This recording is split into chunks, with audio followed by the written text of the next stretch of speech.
Una sa ating mga balita, ilang araw bago ang pagsalubong sa bagong taon, matumal pa rin ang bentahan ng mga bilog na prutas sa ilang pamilihan sa Kamaynilaan.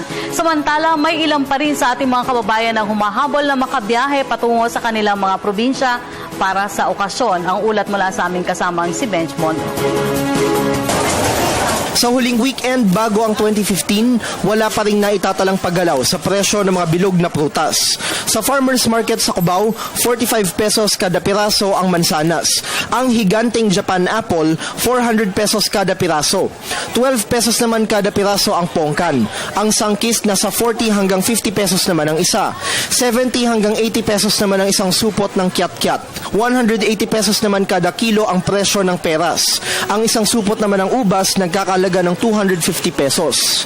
Nasa 120 hanggang 150 pesos ang kada kilo ng mangga. 150 pesos ang isang kilo ng chiko at ng suha. Ang cherry na masarap na panghalo sa fruit salad, 300 hanggang 1,000 pesos ang isang kilo. 300 pesos ang isang balot ng blueberry. 80 pesos naman ang isang pack ng strawberry. Naglalaro naman sa 25 hanggang 45 pesos ang isang peraso ng Korean persimmon. Para naman sa mga ayaw ng mag-isa-isa ng bili, may assorted fruit basket rin na naglalaro sa 1,000 hanggang 1,200 pesos ang presyo. Ayon sa mga nagtitinda, sapat ang supply ng prutas kaya't walang paggalaw sa presyo. At dahil sa paniniwalang swerte ang mga ito tuwing bagong taon, inaasahang magiging mabili na ang mga ito habang papalapit ang okasyon.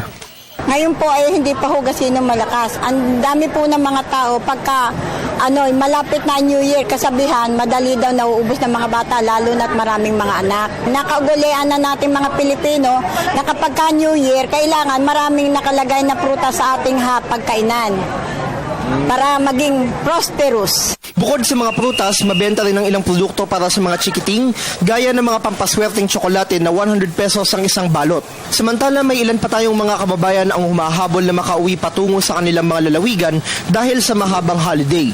Sa Araneta Center Bus Terminal, hindi pa rin nawawalan ng pila sa sakayan ng mga bus. Kaya naman, pinaigting pa ng pamunuan ng terminal ang seguridad upang matiyak ang maayos na biyahe ng mga mamamayan sa pamamagitan ng masusing inspeksyon sa mga bagahe at ang tuloy-tuloy na pagroronda ng mga gwardya laban sa mga kawatan.